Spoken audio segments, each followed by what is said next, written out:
Halo semua, perkenalkan nama saya Delisa Octavia Manalu dengan NPM 230205523 dari Program Studi Ilmu Komputer Universitas AKBP Nomensen Pematang Siantar. Di video kali ini saya akan membagikan tutorial proses deployment project Laravel 13 ke Ubuntu Server menggunakan layanan infrastruktur as a service atau IaaS.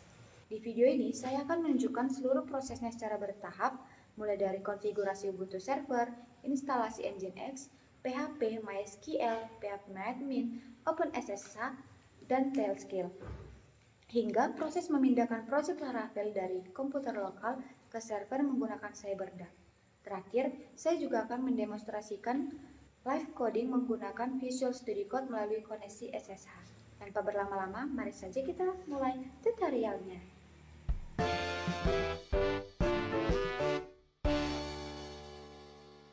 Sebelum kita masuk ke proses deployment, saya akan memperlihatkan terlebih dahulu project yang akan saya deploy. Ini dia. Project ini merupakan website inventaris kampus yang saya bangun menggunakan Laravel 13. Website ini berfungsi untuk membantu pengolahan data inventaris kampus. Di sini ada panel adminnya. Di sini bisa kita lihat ada data barangnya, laporan inventarisnya, peminjaman pengembaliannya. Di sini juga tersedia kategori barang, supplier, ruangan atau lokasi. Setelah proyek selesai dikembangkan di komputer lokal, langkah berikutnya adalah melakukan deployment ke Ubuntu Server agar aplikasi dapat dijalankan pada lingkungan server. Tapi sebelum memulainya, kita harus tahu dulu nih, apa itu IaaS. IaaS merupakan salah satu layanan cloud computing yang menyediakan infrastruktur seperti server virtual, penyimpanan, jaringan, dan sistem operasi yang dapat dikelola langsung oleh pengguna. Dengan menggunakan IaaS, kita dapat melakukan instalasi konfigurasi dan deployment aplikasi sesuai kebutuhan, termasuk menjalankan aplikasi Laravel pada Ubuntu Server seperti yang akan saya demonstrasikan pada video ini. Kecil ya.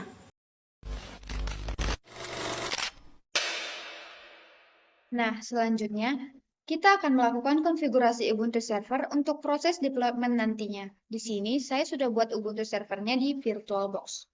Bisa kita lihat sendiri. Langkah pertama adalah kita melakukan update repository Ubuntu agar daftar package yang tersedia menjadi versi terbaru sebelum melakukan instalasi softwarenya. Kita melakukan dengan perintah sudo apt update. Selanjutnya, kita melakukan upgrade package-nya agar sistem menggunakan versi yang lebih terbaru. Dengan perintah sudo apt create. Berikutnya, kita menginstal Nginx yang berfungsi sebagai web server untuk melayani request dari browser menuju aplikasi Laravel. Perintahnya sudo apt install Nginx. Nah, setelah selesai, di sini kita memastikan bahwa service Nginx-nya sudah berjalan dengan baik dengan perintah systemctl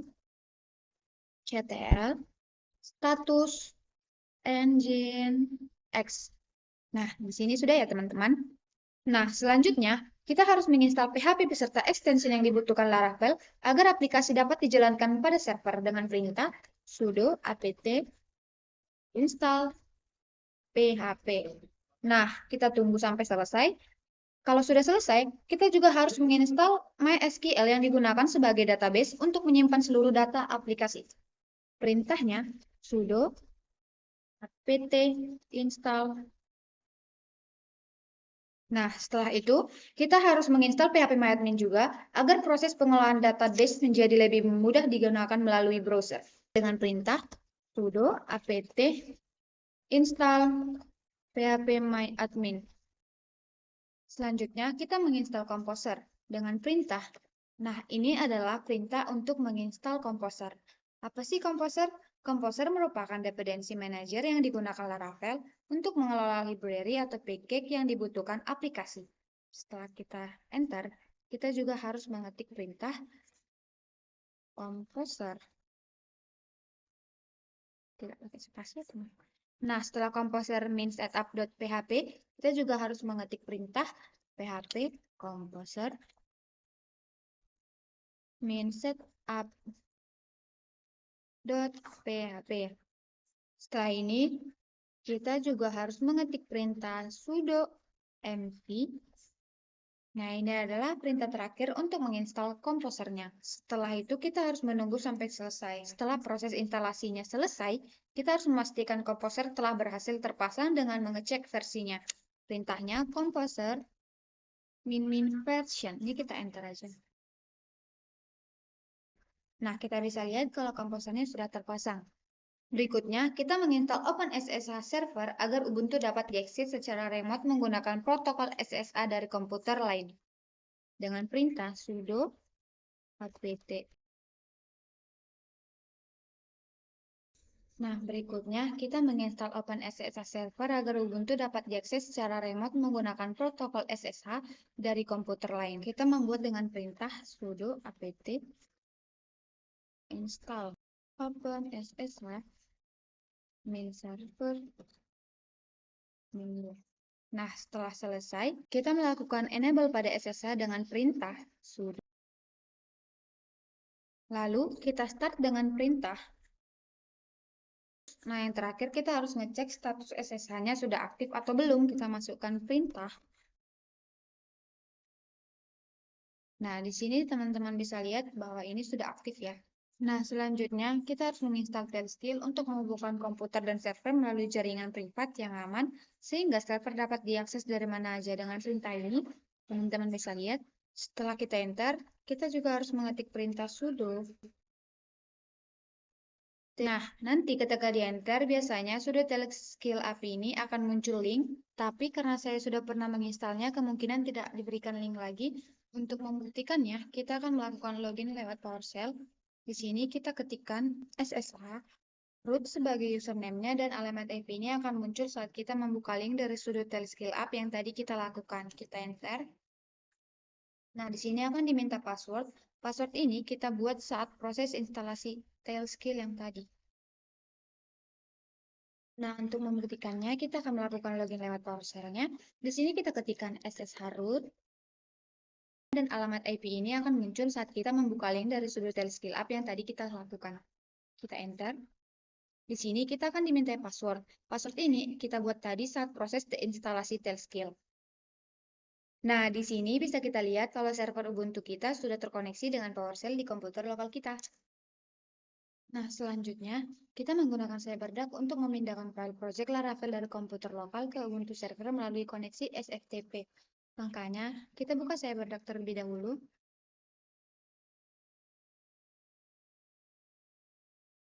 Ketika sudah terbuka, kita klik Open Connection yang ada di atas kiri. Kita pilih SFTP. Di sini kita dimintai untuk mengisi server. Nah, server ini akan kita isi dari server yang kita ketik di PowerShell tadi. Username-nya root dan passwordnya tadi yang sudah kita buat di PowerShell. Klik Connect. Karena saya sudah melakukan koneksi server ke CyberDuck, kita langsung buka aja halamannya. Dan ini tampilan project saya yang berada di server tadi. Setelah file berhasil dipindahkan, kita masuk ke direktori project Laravel untuk melanjutkan proses konfigurasi.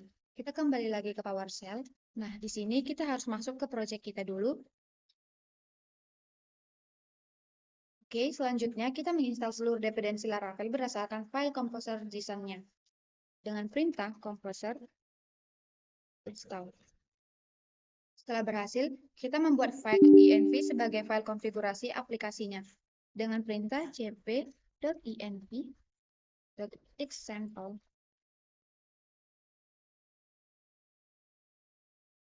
Setelah itu, kita membuat aplikasi key yang digunakan Laravel sebagai kunci enkripsi aplikasi. Dengan perintah php artisan key generate. Setelah berhasil, pada tahap selanjutnya, kita harus menyesuaikan konfigurasi database agar Laravel dapat terhubung ke MySQL dengan perintah nano.env. Enter. Nah, di sini kita harus sesuaikan nama database-nya. Di sini saya buat dengan nama Laravel DB, lalu DB username dan password ini kita dapatkan pada saat kita menginstal phpMyAdmin di server kita tadi. Setelah selesai menyesuaikan, kita tekan ctrl untuk menyimpan, lalu enter, dan ctrlx untuk keluar dari env-nya. Selanjutnya, kita jalankan migration untuk membuat seluruh tabel database secara otomatis dengan perintah php artisan migrate. Karena saya sudah pernah memigrate project saya ini pada sebelumnya, maka tulisannya jadi tertera nothing to migrate.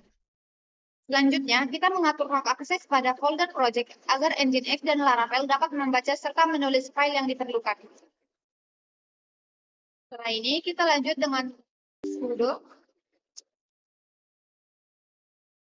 Kita lanjut dengan perintah. Nah, setelah itu kita membuat konfigurasi virtual host Nginx yang mengarah ke folder publik milik Laravel. Kemudian mengaktifkannya dan lakukannya restart Nginx agar konfigurasinya diterapkan. Kita ketik sudo nano default, enter. Nah, di sini kita bisa lihat sendiri, kita sesuaikan. Kita simpan.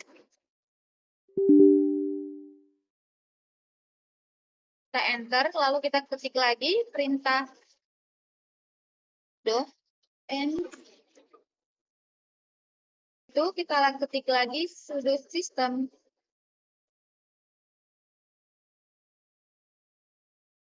Nah, setelah seluruh konfigurasi selesai, website berhasil diakses melalui browser. Selanjutnya, kita akan mencoba beberapa menu untuk memastikan seluruh fitur berjalan dengan baik. Maka kita coba cek melalui IP kita dengan ngecek IPA. Nah, di sini sudah ada IP kita. Kita cek satu persatu ke browser. IP kita sudah aktif dan bisa dibuka di Chrome. Setelah proyek berhasil dipindahkan ke Ubuntu Server, kita akan melakukan live coding menggunakan Visual Studio Code melalui koneksi SSH. Dengan cara ini, kita dapat mengedit file proyek secara langsung di server tanpa perlu mengunggah ulang file menggunakan CyberDuck. Langkah pertama, kita buka Visual Studio Code-nya. Kita klik extension, kita download remote SSH. Yang atas ya teman-teman. Nah, karena saya sudah pernah menginstal, kita langsung aja kembali lagi ke sini. Ini yang di-download, kita langsung aja kembali ke sini. Kita klik Ctrl+Shift+V untuk memilih, kita pilih yang connect to host. Nah, di sini kita mengisi IP tailscale yang tadi kita buat di PowerShell. Ini IP saya. Di sini akan dimintai password yang tadi kita buat di tailscale. Nah, seperti ini tampilannya ketika sudah terkoneksi. Nantinya kita akan diminta untuk mengarahkan ke folder project kita yang berada di server Ubuntu dan akan muncul seluruh filenya seperti ini. Begitu juga di sini kita bisa mengedit apapun itu, misalnya di welcome blade. Contohnya saya mengedit ini menjadi CEO Adel, yang nantinya otomatis akan terganti di project kita.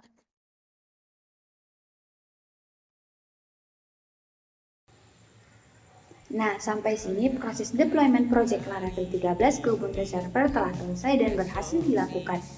Dari tutorial ini dapat kita lihat bahwa proses deployment tidak hanya memindahkan file project ke server, tetapi juga mencakup konfigurasi web server, database, koneksi SSH, serta pengaturan aplikasi Laravel agar dapat berjalan dengan baik di lingkungan Ubuntu Server. Terima kasih kepada Bapak Jaya selaku dosen pengampu mata kuliah PKA dan teman-teman yang telah menyaksikan video ini. Mohon maaf apabila masih terdapat kekurangan dalam penyampaian maupun proses demonstrasi yang saya lakukan. Saya Adelisa Octavia Manalu mengucapkan terima kasih.